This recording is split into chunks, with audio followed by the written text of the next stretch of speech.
Many American cities are facing a rise in violent crime, but the impact goes far beyond those directly involved. Entire communities are being robbed of opportunity and of hope. We discuss what could be done and is being done in and around communities around Georgia. This is the Breakthrough Podcast. Well, welcome to the Breakthrough Podcast. This week we're joined by Josh Crawford, Director of the Criminal Justice Center here at the Georgia Center for Opportunity.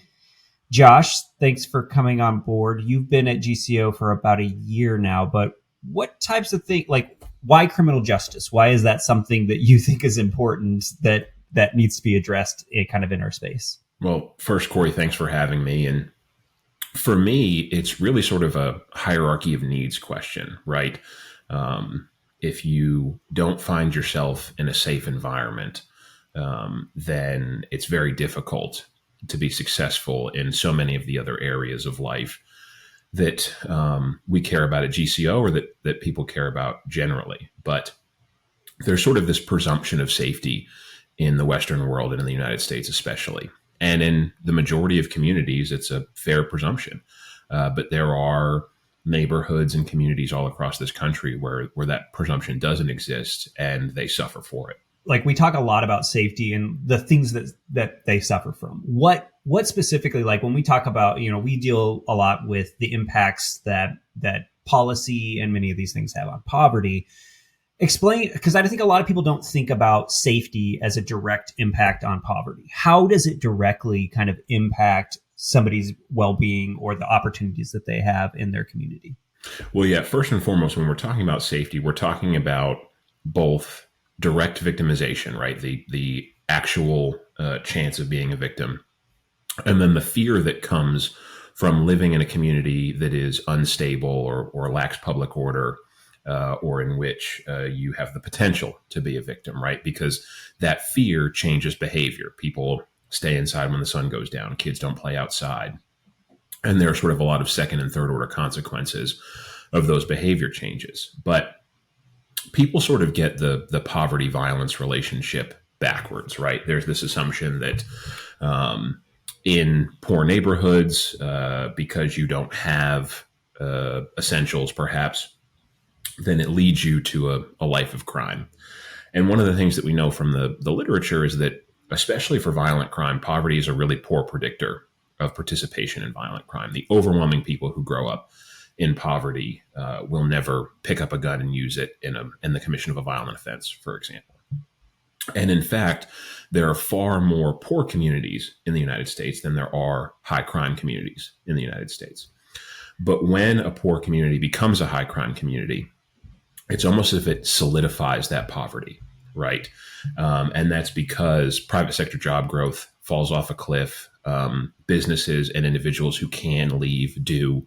And what we found in the literature is that there's very little you can do through other policy avenues, be it things like tax incentive structures or education reforms or things like that, to really get a neighborhood like that back on the right track, unless you address that safety question first. I think that there is, like you said, there's an assumption that if you're poor, you're in a high crime community, and that not understanding that, like, I think the idea is that if you're poor, then you're going to make poor choices, kind of a thing, right? As opposed to being able to say that there are things that we have done that have made poor communities less safe, therefore reducing their ability to get out of that specific situation. I think that's an interesting thing, that I think an association that a lot of people don't make around this issue. Really,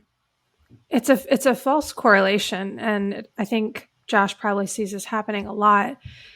And kind of addressing the elephant in the room is that a lot of people, whether they like to admit it or not, consciously or subconsciously, assume that poor people people in poverty are inherently more violent, that it's some sort of like character flaw or characteristic that they have. And obviously we know that's not true. But there is this false correlation, because there's so many other elements that press on that violent crime component that are not factored in, people really narrow in on that poverty equation. And so, Josh, I'm interested to know, because you did just highlight, there are poor communities. So poor communities are poor communities, and violent communities are violent communities, and sometimes those intersect.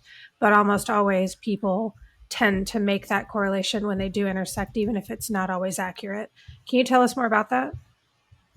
Yeah, they overlap with a pretty high rate of frequency, right? They co-occur at a pretty high rate. There are not, in the Western world at least, particularly violent, affluent neighborhoods, right? And so what people do is they see that most high crime communities are poor, and then they draw sort of a causal link between the two.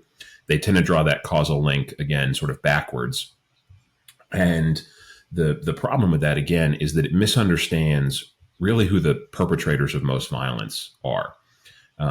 Violence concentrates among a remarkably small number of people in a remarkably small number of places. And by places, I don't mean the city of Detroit. I don't even mean a neighborhood within the city of Detroit. I mean micro locations, 1 block street segments, a housing project, an abandoned building, a bar that is frequented by gang members and things like that. And so in every neighborhood in the country, even neighborhoods with a high rate of violence, it's a very small percentage of the population that is perpetrating most of that violence. And frankly, it's a relatively small percentage of the population that is directly victimized by that violence typically, although there are a lot of people who are sort of caught in the crossfire of that violence. And so the real sort of impact of that violence is the way that it indirectly affects the neighborhood around it. So it's not necessarily that you yourself are going to be victimized or that you're going to lose a family member to a homicide. But again, if you don't feel safe walking out your door once the sun goes down, then there's a lot of consequences. And what happens is that a small number of people, a small number of very violent people, typically within the subcontext of street gangs, begin to become the dominant culture in a neighborhood, despite the fact that they are a minority of individuals. And it's because they sort of rule with fear, right? And so what would theoretically be the dominant culture in the neighborhood, which is a hardworking, sort of pursuing the American dream type culture, finds itself retreating indoors. And it's why it's so important to restore order in some of these neighborhoods, so that those hardworking people who just want a better life for their kids than they had can pursue that. And really, that's a lot of like kind of what you've been talking about is how do we bring safety to these communities, as opposed to, and kind of get out of that mindset again that crime is simply just a response to being poor. Poor people are going to do crime because that's how they respond to the situation, which is very dehumanizing in a lot of ways. This is like, okay, these people have had opportunity robbed from them. So what are things that we can do to bring safety to them so that they can flourish within the environment that they're in? So just recently, we came out with the Atlanta Crime Brief, as we're calling it internally. But tell us, Josh, a little bit about what was the vision behind that? What was your thought about, like, we need to put out something? And we're doing this in other cities as well. But like, what is the vision behind the Crime Briefs? Violence in cities isn't new, right? For basically as long as we've had cities, we've had violence in cities. And I don't mean that just in the American context. I mean that like in the civilization context. Human nature is sort of unchanged in this regard. What has changed is sort of the structures and institutions to contain what is a capacity for good and a capacity for evil, right? And so what that means is that we know what works to reduce this kind of crime. There have been, especially over the last several decades in the United States, experiments that have gone on in cities all over the country, and we know things that work and we know things that don't work. And so really, this is not a public policy area that needs a dramatic amount of innovation, in the sense that we're not really sure how to address these questions and that we need to strive to make them better somehow. What it really needs is evaluations of that public safety infrastructure as it exists, and then recommendations for how to get to what we know works. And so that's what we've done in Atlanta. It's obviously Georgia's largest city.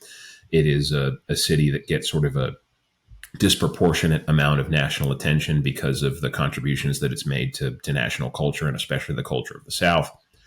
And so what we did was we looked at these things in Atlanta, compared them to best practice, and then sort of begin to make recommendations for how you get from where you are to best practice. And what we know is that revolves around policing and sentencing, the built environment of the city, how you treat and interact with crime victims, and how you treat sort of juvenile offenders when they enter the system, and how you help former inmates transition back into civil society once they come out.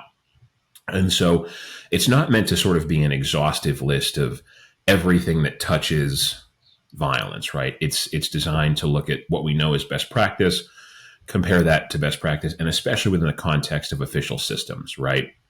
This isn't about promoting or discounting an after-school program, for example, but it's about what do your actual institutions of government look like as it relates to this question. Who is that for? Like, who are you hoping you can engage with on this to kind of drive change forward, if you will, in Atlanta? Yeah, the primary audience is policymakers, the media, folks with influence. And what we do, which is somewhat unique, is we look at both the city's infrastructure and the state's infrastructure on these questions.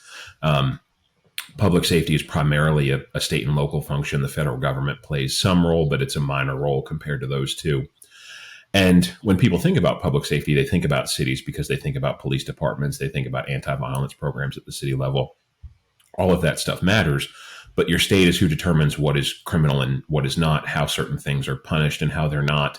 The state, because of the operation of the Department of Corrections, Department of Juvenile Justice, is who determines how those things function.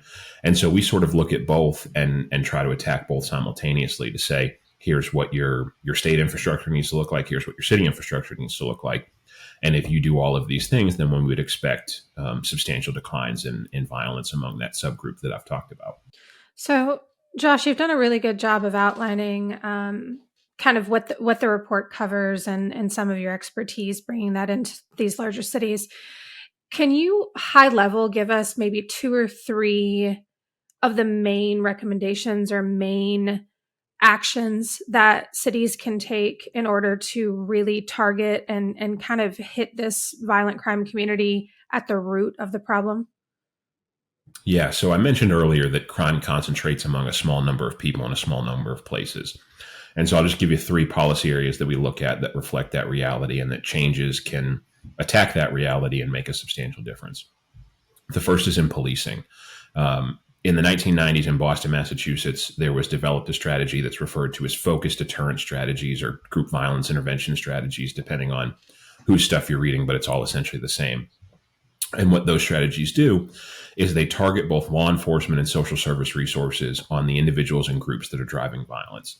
And they treat these gangs, these street groups, as an entity, as a group, because the group dynamics play into the occurrence of violence. Corey, if I were to disrespect you,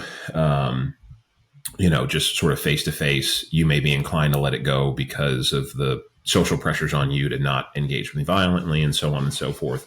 By contrast, if you have 3 or 4 of your gang members with you, even if you are inclined to perhaps let that go, the group dynamic is such that you're now incentivized to show out in front of your fellow gang members and not let that disrespect stand. The other thing is that gang culture is sort of one of the last vestiges of true honor culture in the United States. Violence is considered a legitimate response to disrespect.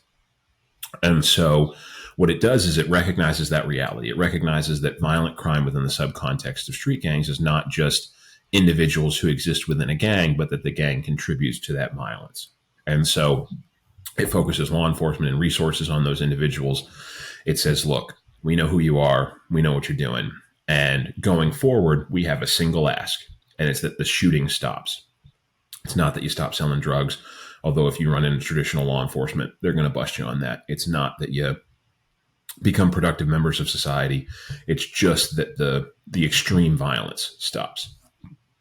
And so if you can do that, then we are largely going to leave you alone. But if you don't, if you continue to pop off rounds, if you continue to engage in that level of violence, then we're going to rain absolute hellfire down on the entire group. And so now the dynamic switches, because it is far easier to violate somebody's probation or parole than it is to bring a new charge. And so when you look at these gangs, these street groups, you got a pretty high percentage of folks on probation or parole. So now if Corey, you, Kelsey, and I are gang members, and you and I, Corey, are on probation or parole, and Kelsey is not. Well, now you and I have a reason to prevent Kelsey from engaging in serious violence, because even though she's the primary perpetrator, you and I are going to feel those consequences more quickly and more severely than she does. And so it sort of flips that dynamic on its head and says, look, we are now going to, treat the group as a group. As long as you don't commit serious violence, we're not going to bother you in an extensive way. But if you do, we will make good on the promise to make life very difficult for the entire group. There are sort of corresponding social services that are offered. If you don't have an ID, like a driver's license, if you want job training, if the reason that you're selling dope on the street is you're paying your mom's rent, there's resources where we can get your mom's rent paid. Like those kinds of sort of, again, lower on the pyramid hierarchy of needs things, we will provide those if it's what is keeping you on the street. And so that's sort of one of the policing strategies that we recommend. They've been tried all over the country since Boston in the 1990s, and they reduce violence by 40, 50, 60% in the jurisdictions that adopt them and do them well. The second is in the sentencing space. We know that, broadly speaking, longer sentences tend to reduce crime. They tend to reduce crime through a variety of factors: aging out, incapacitation deterrence, so on and so forth. But there are consequences to longer prison sentences, right? The more time you keep more people out of a community, there are both literal financial costs to the state to do so, and there are costs to communities to incarcerate people like that. And so what you do is you develop your sentencing structures so that it more severely punishes the specific kind of conduct that you care about. And one of the ways that states have done this is through what's referred to as gang enhancements. And so what they do is they more severely punish behavior that is committed in furtherance of a gang objective. And so two scenarios.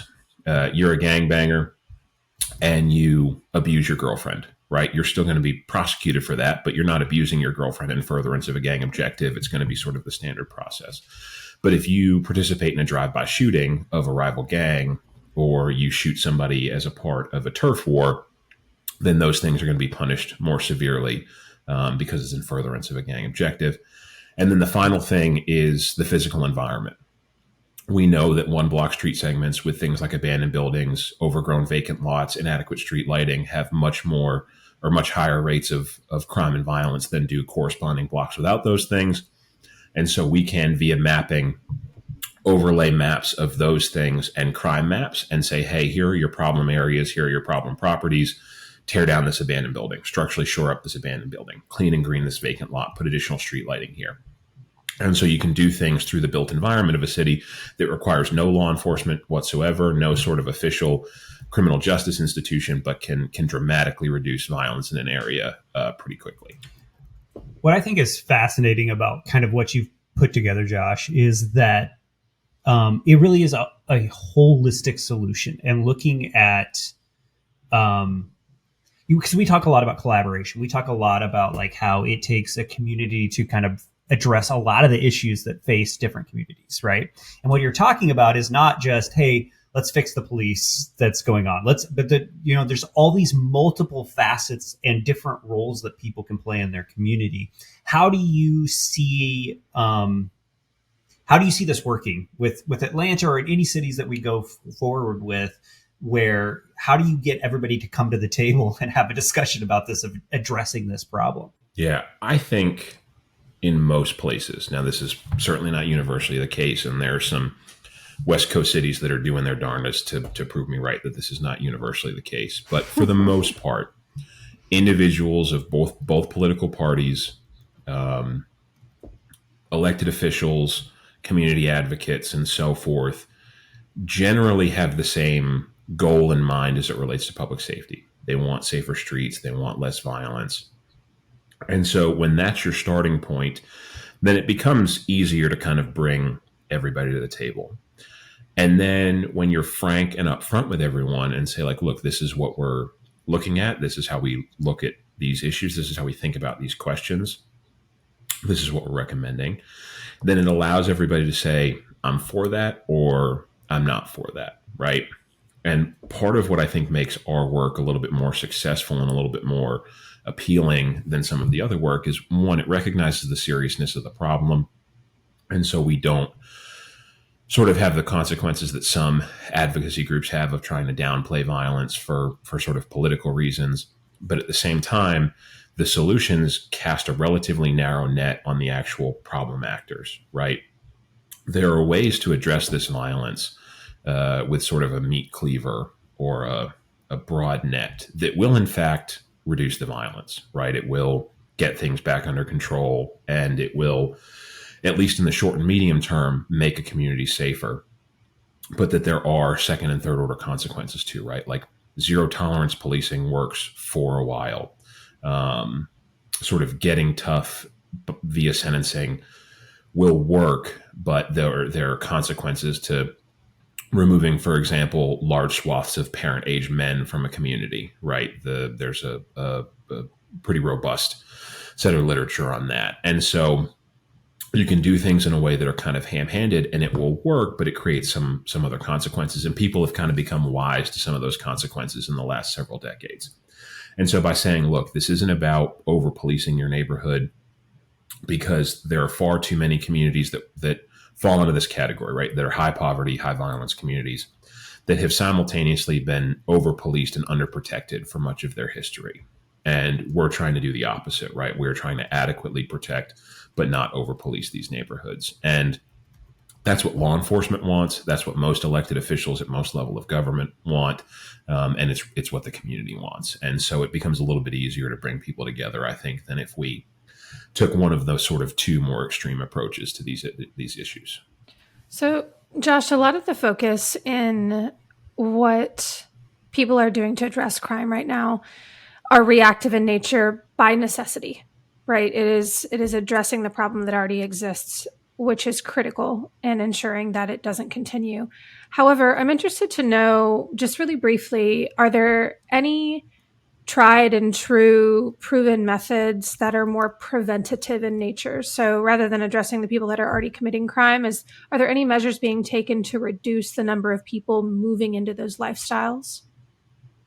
Yeah. So there's not a lot that has really strong evidence in terms of true prevention, in the sense that somebody never engages in criminal behavior, in part because the pool of kids, for example, that qualify as high risk is much bigger than the pool of kids who will ultimately engage in serious violence. And so there are a lot of really effective programs at dealing with at-risk kids, but it doesn't necessarily translate into reductions in violence, because most of your kids who are at risk are still never like, even if you did nothing, right, you never engage with them at all, are still not going to be serious violent offenders. Okay. Some of the stuff that works really well, and we talk about this in the brief, though, is for the kids who are not just at risk, but have begun to take affirmative steps into offending. Mm-hmm. They're sort of gang recruits or low-level gang members. You know, they're selling drugs on the street, they're carrying an illegal gun, but they're not yet doing things like carjackings, drive-by shootings, homicides, the sort of more serious stuff. There are a lot of programs around the use of cognitive behavioral therapy for that population that substantially reduces future violence among that population, in part because we know that this is a group that has begun to avail itself to this lifestyle. And so the measurement of that group is a little bit different than the at-risk population at large.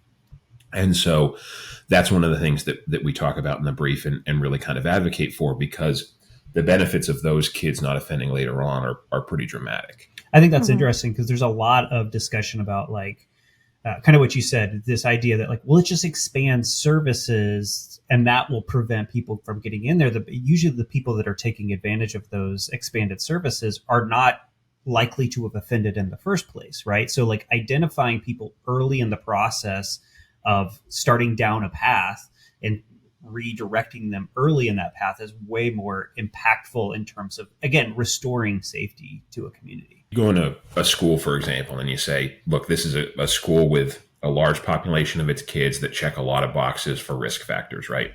And you say, hey, we've got this program. It's going to get you job training. It's going to guarantee you a job upon graduation, all these kinds of things. Virtually every kid who raises their hand and says, I'm going to do that thing, is probably not somebody who is going to avail themselves to the street in the first place, right? And so that's kind of the problem, because a lot of those programs have really positive outcomes and have really positive outcomes on the crime sense. Very few of those kids go on to be serious offenders. But what we don't know, because of that self-selection bias question, is would any of those kids have been violent offenders in the first place? And the studies that have tried to parse that out generally find that the answer is no. Yeah. But the earlier that we can get to a kid, once they've begun to take some of those affirmative steps in a street life, there are some things, again, like cognitive behavioral therapy, that can be really beneficial to keeping those kids from engaging in more serious violence. Yeah. Okay, I have to ask the elephant in the room, because this is the big thing I think that has been kind of discussed over the last few years, which is this idea that we see a lot of police violence, and you see a lot of kind of, I would say, is overaction by police. And so there's been a push to defund the police. And your report, though, talks about like what are the consequences, the unforeseen consequences. Well, I mean, they should have been foreseen, but like, what are the unknown consequences to this idea of defunding? Where does that balance lie in your mind of kind of this over policing element and this like, well, let's just get rid of the police because they created a problem that we are not happy with and we shouldn't have in our society? Yeah, as is so often the case in sort of public discourse, right? We created this false dichotomy, right? You're either for funding the police or you're for police violence, right? Yeah.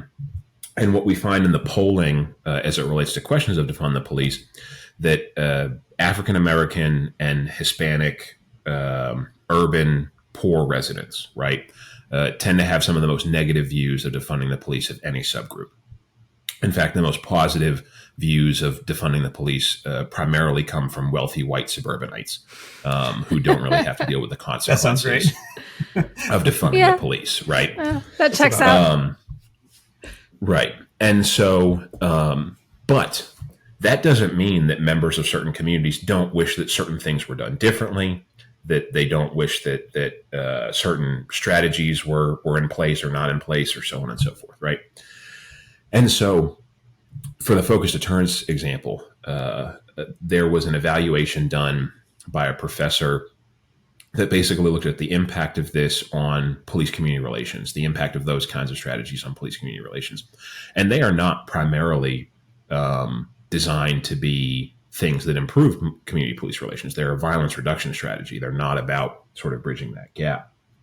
But what they found was that they dramatically improved police community relations, and they did so for two reasons. One, nobody wants the problem actors out of a neighborhood more than the average citizen of that neighborhood, right? They know who those people are. They want them out. They want them incapacitated. They don't want their cousin who is selling, relatively inexpensive things that fell off the back of a truck to end up in prison for a long time, but they want the trigger puller in prison for a long time, right? And so these strategies are effective at doing that, and they narrow the scope of attention to the real problem actors. The other thing that the community members really liked was that there's this sort of like procedural justice aspect of the strategy, right?